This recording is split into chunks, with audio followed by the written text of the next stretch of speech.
سلام، خیلی خوش اومدیم به کانال یوتیوب من. اینجا کازما وایبز. اگه به ستاره شناسی علاقه دارید خوشحال میشم کانال من رو دنبال کنید. خب حالا میریم سراغ تحلیل کردن چارت تولد جونگوک. اگه میخوایم دقیق نگاه کنیم، همونجور که میبینید خونه هشتم که اینجا میشه و ورگو هست، سیاره های زیادی توشن که خونه هشتم جورایی هم خوب میتونه باشه هم بد. از این لحاظ که میتونه درباره از دست دادن، شکست خوردن یا دوستایی که میتونن دشمنتون بشن میتونه بد باشه و خیلی از لحاظهای دیگه اینا یه سریاش بودن و از یه سری لحاظا میتونه خونه خوبی باشه، مثل عشق، پول. خیلی مربوط به پول میشه، پولی که از طریق بقیه به دست میاد، مثل ارثیه. و کسی که توی این خونه سیره‌های شخصی زیادی داشته باشه، همونجوری که گفتم چون خیلی مربوط به پولم میشه، به طور کلی خیلی میتونه پولدار بشه. ولی خب از اونجایی که خونه هشتم خونه بدی هم میتونه باشه، ممکنه تراژدی های زیادی هم پشت سر بذاره این شخص. بعدی جوپیترشه که بیایم پایین تر ببینیم که جوپیتر تقریبا تو خونه اوله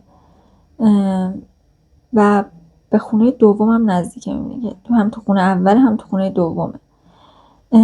جوپیتر توی هر خونه‌ای که باشه، توی اون خونه خیلی اون شخص شانس زیادی داره و از اینجا که تو خونه اوله، شانس شخصی خیلی داره این شخص. یعنی میتونه با ظاهرش و شخصیتش خیلی موفقیت به دست بیاره و تو خونه دومم از لحاظ مالی پولی که خودش به دست میاره میتونه خیلی شانس داشته باشه توش و خیلی زیاده معمولا، چون که شانس زیادی داره معمولا پولی که در میاره خیلی زیاده، جوری که حتی تو چندین نسل بعد اون هم میتونن پولدار باشن. حتی انقدر میتونه پول در آوردنش خوب و موفقیت آمیز باشه. جوپیتر و ونوس تو زاویه 60 درجه قرار دارن، همونجوری که میبینی، و ونوس تو لیبراه. اگه نگاه کنی این لیبراه، ونوس تو لیبراه که بهترین موقعیت برای ونوسه. ونوس تو لیبرا موفقیت و شانس خیلی زیادی میاره. وقتی هم که با جوپیتر تراین میکنه، یعنی حتی بدون اینکه شاید خود اون شخص بخواد، موفقیت، پول، شانس، موقعیت خیلی خوب همشون به طور کلی براش به وجود بیاد و کلا شانس خیلی زیادی بهش رو کنه. حتی شاید خودش نخواد یا خودش شاید خیلی وقت تلاشی هم نکنه، ولی این موقعیت‌ها براش پیش میان. نپتون و اورانوس جفتشون تو خونه اولن و این باعث میشه که بقیه یه جورایی درباره این شخص یه حالت رویا بافی بکنن و همیشه یه شخصیت رویایی از این فرد درست بشه تو ذهن بقیه. نپتون و اورانوس یکم سیاره‌های بدی میتونن باشن، ولی خب اینجا اینجوریه که باعث میشن یه شخصی خیلی تو ذهن بقیه بزرگ بشه و همون رویا بافی خیلی در موردش زیاد باشه که همین میتونه انرژی سلبریتی به طرف بده. یعنی ممکنه این شخص سلبریتی بشه در آینده. الان که ما میدونیم جونگوک سلبریتی هست و این میتونه یکی از دلایلش باشه. ماه تو درجه 0 قرار داره و درجه 0 خالص‌ترین درجه است. کسی که تو درجه 0 ماه به دنیا میاد انرژی مثبت خیلی زیادی با خودش داره.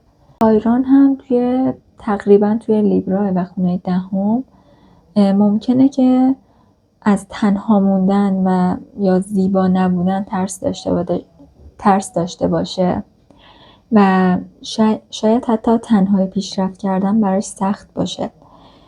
یعنی نه که نتونه، یه حالت ترس داره ازش که این اتفاق براش بیفته، ولی تقریبا بعد از 30 سالگی همه این ترسا کنار میرن و به موفقیت شخصی خیلی زیادی دست پیدا میکنه. و مارس هم توی خونه 10 و اسکورپیوه که انرژی و انگیزه کاری خیلی خیلی زیادی به شخص میده برای موفقیت، ولی تو موقعیت‌های کاری هم میتونه بهش حسادت بشه. کلا مارس توی هر خونه‌ای باشه، توی اون قضیه به اون شخص حسادت خیلی زیادی میشه و اینجا بیشتر مربوط به موفقیت‌های کاری میشه که توی موفقیت‌های کاری خیلی میتونه بهش حسادت بشه. از جایی هم که خیلی موفقیت‌های کاری زیادی معمولا به دست میاره، حسادت‌های خیلی زیادی هم به سمتش میاد. و همونطور که گفتم سیره‌های خیلی زیادی توی ورگو داره که باعث میشه خیلی کمالگرا باشه و تا حدودی وسواس زیاد داشته باشه که احتمالا این باعث میشه آدم خیلی تمیزی هم باشه. اینکه ماه و خورشید و مرکری همشون تو خونه 8 باعث میشه یک کم اضطراب اجتماعی به وجود بیاد و شاید شخص نخواد که توی جمع‌های خیلی شلوغ حضور پیدا بکنه و احتمالاً هم تراژدی های همونجوری که گفتم تراژدی های خیلی زیادی پشت سر گذاشته. و کپریکورن رایزینگ آدم به شدت تلاشگر و سختگیریه و به خودش خیلی سخت میگیره به خاطر همون کمالگرایی زیادی که گفتم. احتمالا تو کارش توی هر چیزی میتونه باشه خیلی کمالگرایی زیادی داره، به خاطر همینم خیلی به خودش سختگیری میکنه. و ساترن توی خونه 3 و توی هولساینش این پرسیدسه، توی هولساین توی خونه 4. فکر نمی کنم خیلی علاقه داشته باشه که بچه دار بشه، شاید اصلا هیچ وقت نخواد این اتفاق براش بیفته، ولی اگر روزی تصمیم بگیره پدر بشه احتمالا خیلی پدر خوبی خواهد شد. یه پوینت توی استرولوژی هست به اسم لاست که برای یه سیاره نیستش، یه پوینته که واسه جونگوک تو خونه ساجیتریسه.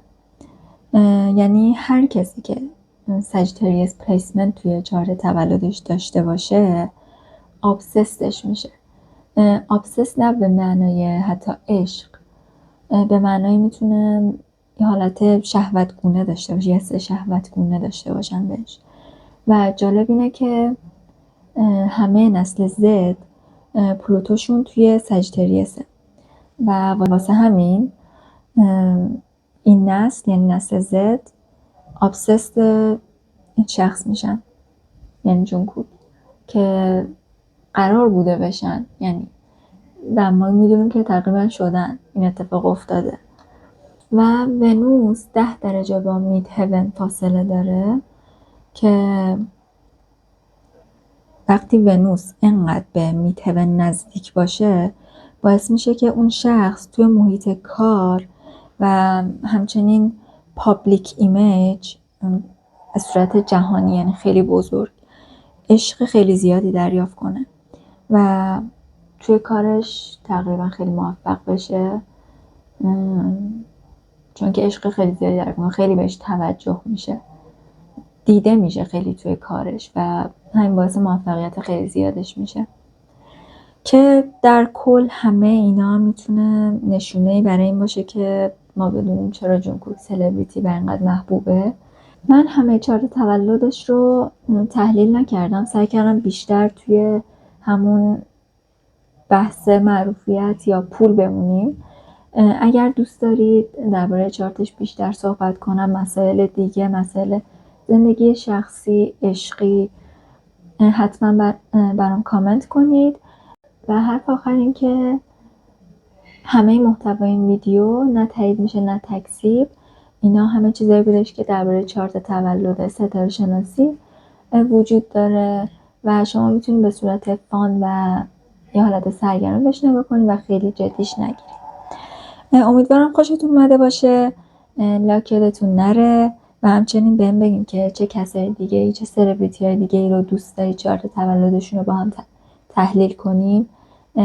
برام کامنت کنین حتما و تا یه ویدیو دیگه، فعلا خدافظ.